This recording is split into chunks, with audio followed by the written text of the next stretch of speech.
Ó, o ex-presidente Jair Bolsonaro deve seguir enfrentando dificuldades na política. É isso mesmo.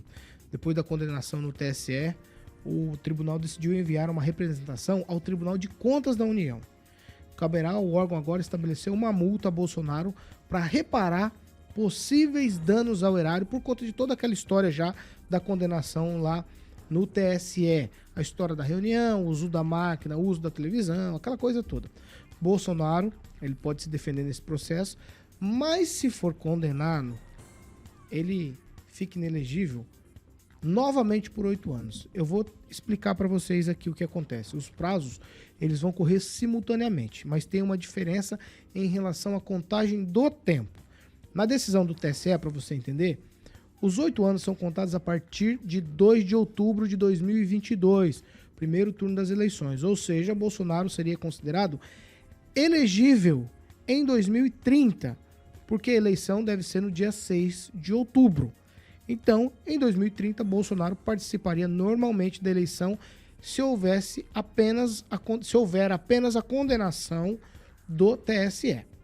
Agora, se numa eventual condenação do Tribunal de Contas da União, os 8 anos valem a partir da data do trânsito em julgado, que é o fim do prazo de recursos. Aí o que levaria a inegibilidade para além de 2031. Estão esticando a corda. Para a gente falar de tudo isso, tem uma fala do Bolsonaro de ontem no programa Pânico, e é no meio de todo esse imbróglio aqui, Bolsonaro deu uma entrevista ontem, vamos ouvir o que ele disse. Não é justo aí, eu tô na UTI, eu não morri ainda. Alguém já querer dividir o meu espólio, tá certo? Agora, o que eu vejo aqui, nomes nacional, né? Não tem um nome ainda de um conhecimento do Brasil todo para fazer o que eu fiz ao longo desses 4 anos. Nós ajudamos a surgir certas lideranças. Você vê o Tarcísio São Paulo. Ele é fluminense, né? Carioca, na verdade, torcedor do Flamengo e governador de São Paulo. O Zema não se elegeu eu apoiando o Zema. O Zema teve o seu trabalho lá, um pouco o pessoal se voltou a ele contra o PT, dada a onda contra o PT que surgiu graças a nosso aparecimento. Outros nomes, bons nomes, apareceram, mas não tem ainda esse carimbo, né, para falar para o Brasil todo, estamos juntos para 2026. 7h49. Repita. 7h49, eu vou começar com... Não, aqui não. Com o Ângelo Rigon. Não, a questão do Bolsonaro me lembra uma frase que o Dílio Bobinotti falava, que é negócio de ciúme de homem é complicado. E ele agora está com medo de perder o espólio dele para o Tarcísio. Ele quer que o Tarcísio fique mais um mandato lá, ou tente a reeleição e tal, para ele se resguardar. Acho que se houver realmente esticarem a punição no âmbito eleitoral, é completamente absurdo. Isso não existe. Agora, o Lula não pôde ser candidato porque estava preso. Então, dependendo do que acontecer com o Bolsonaro, ele realmente vai se esticar. Mas vai depender do que se ele tiver ou não na cadeia. O problema dele é com órgãos de fiscalização, como o TCU, e com a justiça, né? E é isso. E só para lembrar que na chamada você falou o calvário do Jair Bolsonaro. Aí não é? Calvário, que significa, é citado na Bíblia, graças ao Google, muito obrigado, Wikipedia, é citado uma vez apenas na Bíblia e quer dizer lugar de caveira. Eu acho que ficou muito bem, está de parabéns pela colocação Não, da a chamada. palavra calvário significa que você está passando por dificuldade. Isso. São as dificuldades. Então eu vou traduzir para você. Não. Então a Tempos tradução. difíceis. A tradução, eu vou trazer a tradução Não. simultânea para você. O calvário de Bolsonaro é as dificuldades do ex-presidente Bolsonaro. Tá certo? Leia aqui, tá aqui você, para você leu. ler. Já O que significado da palavra já que é você gosta de calvário. fazer assim, É o você significado da viu palavra que calvário. tiraram da jogada ontem a principal Calvário vem de opositora da crânio. Venezuela? Hã? Você viu que tiraram da jogada pelos mesmos Mas motivos? faz tempo que isso aconteceu. Não, ontem. Tá, Ontem, mas faz ontem. tempo. Faz Rapaz. tempo? Ontem. Desde que o Lula estava na cadeia. Esse a negócio Venezuela não é democracia. não era no chamada final para das o Mercosul. contas, esse negócio aqui não é democracia. Você tirou, você falou aqui agora. Vocês reclamaram quando tiraram o Lula lá por motivos N, que não vale a pena falar Vocês aqui. quando você fala, Da fala eleição. Não, porque você citou. Tô dizendo que você citou. Você é enganado. Eu não Você mesmo. acabou de Mostra citar. meu título de eleitor, não falei. Você acabou de eu citar. nunca acreditei. Não, Você citou. Não. Disse que você acabou Quem de fez citar. isso foi a justiça, Paulo. Você não citou? Não. Você não citou agora? O quê? Há 30 Eu segundos? tô dizendo o seguinte, se o Bolsonaro estiver preso, ele não vai poder ser candidato. perfeito. igual o Lula. Óbvio. Igual o Lula. Ele, na verdade, Igual o Lula. ele não precisa ficar preso, ele É já tá igual inelegível. isso. O que aconteceu com o Lula? É disso que eu tô dizendo. O Calvário é nesse sentido. Vamos lá, aqui. Vamos pro Calvário do Bolsonaro, que é uma atrás da outra. Eu acho que ele devia ter ficado nos Estados Unidos. E combinou essa chamada porque ele é Messias, né? Jair Messias, então... Podia ter Enfim, colocado o Calvário do Messias, Vamos lá, né? vamos lá. Crânio do Messias. Ele é Pois muito é. crânio, ele é crânio pra caramba. Pois é, eu acredito o seguinte, se você pensar que a justiça brasileira faz justiça, assim como fez com o Lula, então fica tranquilo, o Bolsonaro nem foi preso ainda e ele é capaz de voltar com tudo, né? O Lula acabou sendo inelegível na época, foi preso, voltou e hoje é presidente da República. Então assim, as coisas no Brasil mudam conforme o ambiente. E se realmente o Bolsonaro estiver preocupado com a ascensão do Tarcísio, ele não teria colocado o Tarcísio à disposição do maior estado, né, que tem a maior economia, que é o estado de São Paulo. Então eu acho que são coisas que foram separadas, né? Acho que o Bolsonaro tem os sucessores, caso ele não esteja disponível em 2026, e sucessores muito bons. Eu sempre falo o seguinte, não são bolsonaristas, mas talvez isso seja bom. Né? Aqueles que gostam de ficar lambendo o tempo todo as botas do Bolsonaro, e às 18 horas tem uma pessoa em específico, que eu não vou falar o nome dele é Celestino, essa situação aqui tem que entender, de fazer uma análise fria, ser muito pragmático. O Tarcísio é um bom nome, ele não é bolsonarista, ele foi colocado à disposição pelo Bolsonaro, recebeu apoio do pessoal do Bolsonaro. Mas ele não é bolsonarista. E olha que ele faz muita coisa em São Paulo. E não coisas tão ideológicas assim. Coisas estruturais, econômicas, da segurança. Está fazendo um bom trabalho. Então é isso que talvez o Brasil precise. Menos falatório em ideologia, que isso se mata, com todo respeito, de forma silenciosa.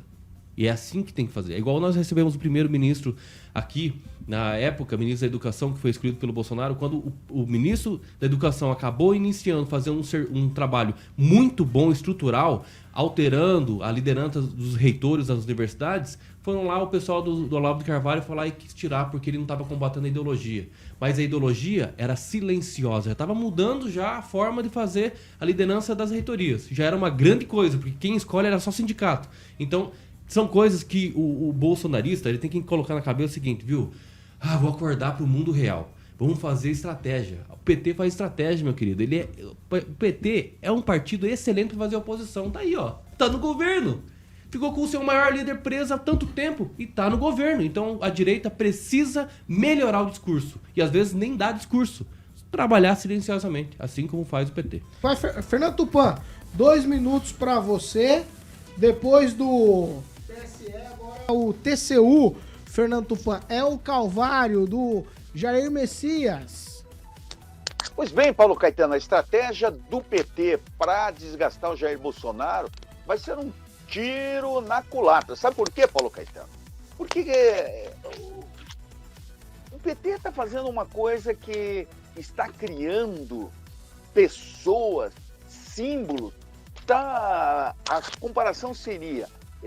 manda para prisão e cria um mandala. Então já criou o ex-deputado Deltan Dallagnol, que virou um mito aqui em Curitiba. Está criando o Jair Bolsonaro e está transformando em outro mito. E se caçar o Sérgio Moro, aí vai ser caixão. 2026 não vai estar para o PT.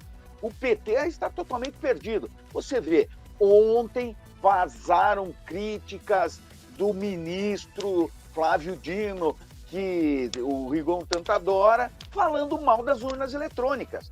Agora, cadê o tribunal o TSE entrando com ação contra o Flávio Dino? Isso é igual, isso é democracia. Se vale para a direita, vale para a esquerda. E o que me preocupa nessas ações dos tribunais superiores é exatamente isso. Até quando a população vai aguentar revanchismo? Pode ter certeza, não vai ser muito tempo, Paulo Caetano.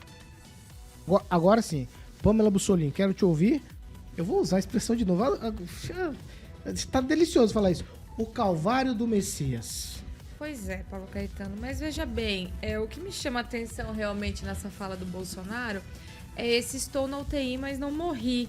Né? E, de fato, ele tem razão, porque essa decisão pode ser questionada, ao meu ver, inclusive em cortes internacionais, já que são direitos aí que vêm sendo violados, inclusive no âmbito da pessoa humana. Agora, para vocês, só para dar uma sugestão para vocês verem como tá fácil questionar isso aí, eu vou ler 3 tweets de uma pessoa que está no governo e postou o seguinte, ó, de 2013, 2014, enfim, ó. Hoje em Recife vi a comprovação científica de que as urnas eletrônicas são extremamente inseguras e suscetíveis a fraudes, isso em 2013. Ó, no Maranhão, a urna eletrônica terá a tecla confirma, mas depende do STF, 2010. Concordo totalmente o Valor Econômico, sobre uma reportagem que o Valor Econômico fez em 2014, que dizia o seguinte: a urna eletrônica é falha, alerta o Ministério Público. Todos esses tweets, e tem mais aqui, lógico que eu não vou me estender devido ao meu tempo, do Flávio Dino. Então eu quero saber se o Flávio Dino vai ser investigado, vai ficar inelegível, alguma coisa assim, pelo TSE. O próprio rapaz que entrou com a ação contra o Bolsonaro, que é o Carlos Lupe, que é também ministro do Lula, fez os mesmos questionamentos no mesmo sentido das urnas eletrônicas. O ano passado, então, essa perseguiçãozinha política do TSE em cima do Bolsonaro não se sustenta juridicamente se este fosse um país sério. Só se sustenta porque a gente tem gente muito louca na frente desse judiciário que virou um manicômio geral, como disse aqui. Agora, quem dirá se ele não recorrer, se ele não pode ganhar e derrubar isso, inclusive de forma a recorrer aí para um apoio internacional. É isso que eu digo. Por quê? Se um ladrão que roubou foi comprovado, condenado em várias instâncias, foi descondenado por uma canetada de um amigo e voltou ao cenário político e se elegeu, porque o Bolsonaro não pode, já que ele só fez uma reunião com embaixadores que da competência dele, era da competência do presidente da República, era uma prerrogativa dele, fazendo questionamentos pertinentes que, inclusive, os seus algozes que hoje os processam e os perseguem, fizeram também. Então, isso tudo realmente mostra que essa frase dele, estou no UTI, mas não morri, pode ser muito verdadeira. Agnaldo Vieira. Olha, eu acho que tem um certo ciúmes realmente do Bolsonaro já com a ascensão do Tarcísio. Mas o próprio Bolsonaro disse, né? Eu não morri, estou na UTI ainda. Então ele sabe que daqui para frente não vai ser fácil. E vai ser um cabo eleitoral de luxo para várias candidaturas. Eu acho que no decorrer do tempo, ele não tendo um cargo, né, ele vai acabar perdendo de certa forma, essa liderança. Mas ontem, por exemplo, no programa Pânico, a Panflix ganhou da Globo News, né? Foi o dobro de audiência. Então, exclusivamente no horário, principalmente em que estava sendo dada a entrevista do Bolsonaro.